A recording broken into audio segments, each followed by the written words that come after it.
ये आकाशवाणी रायपुर है। प्रादेशिक समाचार बुलेटिन के साथ मैं शुभ्रा भट्टाचार्य।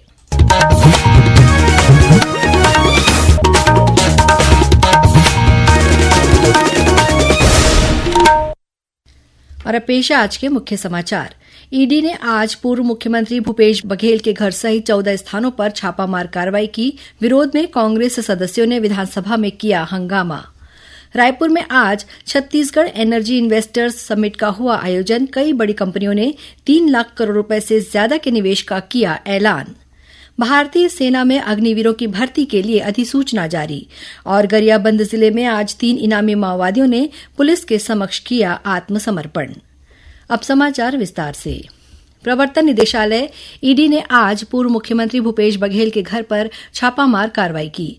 आज सुबह ईडी की टीम उनके पदमनगर भिलाई स्थित घर पर पहुंची और दस्तावेजों की जांच कर रही है। खबर है कि भूपेश बघेल के बेटे चैतन्य बघेल के यहां भी छापा मारा गया है। इसके अलावा ईडी ने भिलाई शहर जिला कांग्रेस कमेटी के अध्यक्ष मुकेश चंद्राकर, दुर्ग लोकसभा कांग्रेस प्रत्याशी राजेंद्र साहू, बिल्डर अजय चौहान, मनोज राजपूत, ट्रांसपोर्टर संदीप सिंह, अभिषेक ठाकुर के ठिकानों सहित 14 स्थानों पर दबिश दी है। वहीं कांग्रेस के संचार विभाग के प्रमुख सुशील आनंद शुक्ला ने एक बयान जारी कर आरोप लगाया है कि यह कार्रवाई भाजपा के इशारे पर की जा रही है। इस बीच मुख्यमंत्री विष्णुदेव साय ने कहा है कि बीते 5 वर्षों में हुए भ्रष्टाचार की जांच केंद्रीय जांच एजेंसियां कर रही हैं। ईडी भी एक केंद्रीय जांच एजेंसी है जो अपना काम कर रही है। इसमें प्रदेश का कोई दखल नहीं है। इसकी जो सरकार थी 5 साल की, उसमें तरह तरह के स्कैम हुए, घोटाले हुए और उसकी जांच सेंट्रल एजेंसियां कर रही हैं। और कई लोग जेल के अंदर भी हैं, कई लोग जेल जाने की तैयारी में भी हैं। तो उसी निमित्त ईडी की जांच हो रही है और इसमें प्रदेश का कोई दखल नहीं है। प्रदेश का जिस तरह से आरोप की दुर्भावनाओं से हो रहा है, सेंट्रल एजेंसी जांच कर रही है। आप भी अंदाजा लगा सकते हैं कि ईडी सेंट्रल एजेंसी है, उसमें प्रदेश का कोई लेना देना उससे नहीं है। छत्तीसगढ़ विधानसभा के बजट सत्र के 10वें दिन आज पूर्व मुख्यमंत्री भूपेश बघेल पर प्रवर्तन निदेशालय ईडी की कार्रवाई के विरोध में कांग्रेस विधायकों ने जमकर हंगामा किया। भाजपा सरकार के खिलाफ नारेबाजी करते हुए विपक्षी विधायक गर्भगृह तक पहुंच गए। इसके बाद विधानसभा अध्यक्ष डॉ रमन सिंह ने कांग्रेस विधायकों को निलंबित कर दिया। सदन में हुए निलंबन के बाद नेता प्रतिपक्ष डॉ चरणदास महंत ने कांग्रेस विधायक दल की बैठक बुलाई। इस बीच मंत्री रामविचार नेताम और वित्त मंत्री ओपी चौधरी विपक्षी विधायकों को मनाने पहुंचे, लेकिन कांग्रेस ने सदन से बहिर्गमन कर दिया।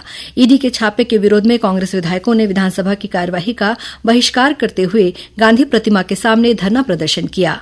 सदन में आज ध्यानाकर्षण के माध्यम से भाजपा विधायक मोतीलाल साहू ने रायपुर ग्रामीण विधानसभा क्षेत्र में पेयजल की समस्या को उठाया। जवाब में उप मुख्यमंत्री अरुण साव ने कहा कि रायपुर ग्रामीण विधानसभा क्षेत्र में पेयजल की समस्या को दूर करने के लिए काम किया जा रहा है। वहीं विपक्ष की अनुपस्थिति में खाद्य, नागरिक आपूर्ति तथा उपभोक्ता संरक्षण मंत्री दयालदास बघेल के विभागों की अनुदान मांगों को सदन में पारित कर दिया गया। संसद के बजट सत्र का दूसरा चरण आज से शुरू हो गया है, जो 4 अप्रैल तक चलेगा। सत्र के दौरान 20 बैठकें होंगी। सत्र के दौरान वर्ष 2025-26 के लिए अनुदान मांगों और संबंधित विनियोग विधेयक पर चर्चा तथा मतदान होगा। वहीं वित्तीय कामकाज के अलावा विभिन्न महत्वपूर्ण विधेयकों पर भी चर्चा होगी। बजट सत्र का पहला चरण 31 जनवरी से शुरू हुआ, जो 13 फरवरी तक चला। रायपुर में आज छत्तीसगढ़ एनर्जी इन्वेस्टर्स समिट का आयोजन किया गया। इसमें कई बड़ी कंपनियों ने 3 लाख करोड़ रुपए से ज्यादा के निवेश का ऐलान किया है। इस निवेश से राज्य में परमाणु, थर्मल, सौर और पम्प्ड स्टोरेज जैसे क्षेत्रों में बिजली उत्पादन के नए प्रोजेक्ट शुरू होंगे। इससे न केवल उद्योगों को फायदा मिलेगा, बल्कि आम लोगों को भी सस्ती और निरंतर बिजली मिल सकेगी। परमाणु ऊर्जा के क्षेत्र में एनटीपीसी ने 80,000 करोड़ रुपए की लागत से 4200 मेगावाट क्षमता का न्यूक्लियर पावर प्रोजेक्ट लगाने की योजना बनाई है। इससे छत्तीसगढ़ में परमाणु ऊर्जा से बिजली उत्पादन की शुरुआत होगी। वहीं थर्मल पावर क्षेत्र में अडानी पावर 66,720 करोड़ रुपए खर्च कर कोरबा, रायगढ़ और रायपुर में 1600 मेगावाट के 3 थर्मल पावर प्लांट लगाएगा। इसके साथ ही जिंदल पावर रायगढ़ में 1600 मेगावाट बिजली उत्पादन के लिए 12,800 करोड़ रुपए का निवेश करेगा, जबकि सरदा एनर्जी रायगढ़ में 660 मेगावाट क्षमता के प्लांट के लिए 5,300 1,500 करोड़ रुपए लगाएगी। कार्यक्रम को संबोधित करते हुए मुख्यमंत्री विष्णुदेव साय ने कहा कि छत्तीसगढ़ में ऊर्जा के क्षेत्र में यह निवेश राज्य की बिजली उत्पादन क्षमता को नई ऊंचाइयों तक ले जाएगा और नवीकरणीय ऊर्जा को बढ़ावा देकर हरित भविष्य का मार्ग प्रशस्त करेगा। आज विभिन्न सेक्टर में एमओयू हुआ है, thermal power, nuclear power, green energy सब तरफ हुआ है। तो सभी ऐसे जिनके साथ एमओयू हुआ है सबका बहुत बहुत अभिनंदन है, स्वागत है। और यहाँ पर पंप स्टोरेज पावर इतनी बड़ी गुंजाइश से जैसे भौगोलिक स्थिति है तो उसमें भी एमओयू हुआ है। तो कुल मिला के अच्छा संकेत हमारे प्रदेश के लिए है। प्रादेशिक समाचार आप आकाशवाणी रायपुर से सुन रहे हैं।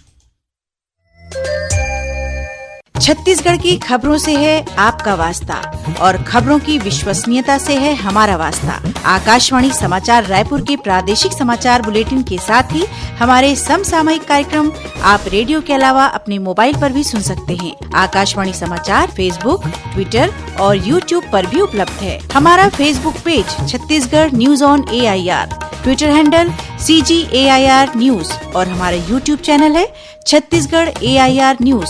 तो अब रेडियो के साथ ही आपके मोबाइल के जरिए भी हम पहुंच रहे हैं आप तक। छत्तीसगढ़ की हर खबर के लिए सुनते रहिए आकाशवाणी समाचार। और अब आगे बढ़ते हैं बाकी के समाचारों की ओर। भारतीय सेना में अग्निवीरों की भर्ती के लिए अधिसूचना जारी कर दी गई है। सेना भर्ती कार्यालय रायपुर से प्राप्त जानकारी के अनुसार अग्निवीर की भर्ती जनरल, तकनीकी, क्लर्क, ट्रेड्समैन, महिला सैन्य पुलिस और रेगुलर कैडर, धर्मगुरु, नर्सिंग सहयोगी और सिपाही फार्मा के पदों की भर्ती की जाएगी। इच्छुक युवा इसके लिए ऑनलाइन आवेदन 12 मार्च से 10 अप्रैल तक कर सकते हैं। किसी भी अन्य जानकारी के लिए युवा सेना भर्ती कार्यालय रायपुर के टेलीफोन नंबर 0771296521 और 0771296521 पर संपर्क कर सकते हैं। प्रधानमंत्री नरेंद्र मोदी का 30 मार्च को बिलासपुर जिले का दौरा प्रस्तावित है। इसे लेकर बिलासपुर में प्रशासनिक तैयारियां जोर शोर से चल रही हैं। बिल्हा के ग्राम मोहभट्टा में प्रधानमंत्री की विशाल आम सभा होगी। इस सिलसिले में केंद्रीय आवासन और शहरी कार्य राज्य मंत्री तोखन साहू और उप मुख्यमंत्री अरुण साव ने कल स्थल का निरीक्षण कर तैयारियों का जायजा लिया। उन्होंने अधिकारियों की बैठक लेकर तैयारियों की समीक्षा की और आवश्यक निर्देश दिए। केंद्रीय राज्य मंत्री और उप मुख्यमंत्री ने मैदान के विभिन्न हिस्सों में अलग अलग व्यवस्थाओं के लिए चिन्हांकित स्थलों का अवलोकन किया। उन्होंने हेलीपैड, मंच, बैठक व्यवस्था, बैरिकेडिंग, प्रदर्शनी स्थल, पार्किंग, सुरक्षा व्यवस्था आदि के संबंध में अधिकारियों से जरूरी चर्चा की। गरियाबंद जिले में आज 3 इनामी माओवादियों ने पुलिस के समक्ष आत्मसमर्पण किया है। मिली जानकारी के अनुसार ये माओवादी गरियाबंद के उदंती, सीता नदी और नवापड़ा क्षेत्र में सक्रिय थे। एसडीके एरिया कमेटी के डिप्टी कमांडर दिलीप उर्फ संतू ने ऑटोमेटिक हथियार के साथ आत्मसमर्पण किया। साथ ही 2 महिला माओवादियों ने भी आत्मसमर्पण किया है। इन माओवादियों ने अतिरिक्त पुलिस महानिदेशक विवेकानंद सिन्हा, रायपुर के पुलिस महानिरीक्षक अमरेश मिश्रा और सीआरपीएफ अधिकारियों की मौजूदगी में आत्मसमर्पण किया। इन तीनों पर 15 लाख रुपए का इनाम घोषित था। रायपुर जिले के चंदखुरी स्थित नेताजी सुभाष चंद्र बोस राज्य पुलिस अकादमी में आज नवनियुक्त उपनिरीक्षक संवर्ग के अधिकारियों का बुनियादी प्रशिक्षण कार्यक्रम शुरू हुआ। प्रशिक्षण कार्यक्रम का शुभारंभ मुख्यमंत्री विष्णुदेव साय ने किया। इस अवसर पर उप मुख्यमंत्री और गृह मंत्री विजय शर्मा, विधायक खुशवंत साहेब सहित पुलिस विभाग के अधिकारी मौजूद थे। भारतीय जनता पार्टी के प्रदेश अध्यक्ष किरण सिंह देव ने कोरबा नगर निगम के नवनिर्वाचित सभापति नूतन सिंह ठाकुर को पार्टी से 6 साल के लिए निष्कासित कर दिया है। गौरतलब है कि 8 मार्च को कोरबा नगर निगम में सभापति पद के लिए चुनाव हुआ था। इस चुनाव में भाजपा ने हितानंद अग्रवाल को अपना अधिकृत प्रत्याशी बनाया था, लेकिन भाजपा नेता नूतन सिंह ठाकुर ने पार्टी के अधिकृत प्रत्याशी के खिलाफ बगावत करते हुए निर्दलीय चुनाव लड़ा और जीत दर्ज कर ली। भाजपा ने इसे अनुशासनहीनता मानते हुए नूतन सिंह ठाकुर को 6 वर्षों के लिए पार्टी से निष्कासित कर दिया है। और अब कुछ समाचार संक्षेप में। छत्तीसगढ़ और झारखंड की सीमा से लगे गोदरमाना में आज एक पटाखा दुकान में आग लगने से 5 लोगों की मौत हो गई है। मृतकों में 2 बच्चे और एक महिला भी शामिल हैं। और अंतर जिला पुलिस खेलकूद प्रतियोगिता का समापन छत्तीसगढ़ सशस्त्र बल भिलाई के परेड ग्राउंड में संपन्न हुआ। प्रतियोगिता का आयोजन 6 से 10 मार्च तक दुर्ग के विभिन्न स्थलों पर किया गया, जिसमें दुर्ग, बालोद और बेमेतरा जिलों के करीब 100 खिलाड़ियों ने भाग लिया। अंत में मुख्य समाचार एक बार फिर। ईडी ने आज पूर्व मुख्यमंत्री भूपेश बघेल के घर सहित 14 स्थानों पर छापामार कार्रवाई की। विरोध में कांग्रेस सदस्यों ने विधानसभा में किया हंगामा। रायपुर में आज छत्तीसगढ़ एनर्जी इन्वेस्टर्स समिट का हुआ आयोजन। कई बड़ी कंपनियों ने 3 लाख करोड़ रुपए से ज्यादा के निवेश का किया ऐलान। भारतीय सेना में अग्निवीरों की भर्ती के लिए अधिसूचना जारी। और गरियाबंद जिले में आज 3 इनामी माओवादियों ने पुलिस के समक्ष किया आत्मसमर्पण। इसी के साथ प्रादेशिक समाचार बुलेटिन समाप्त हुआ। नमस्कार।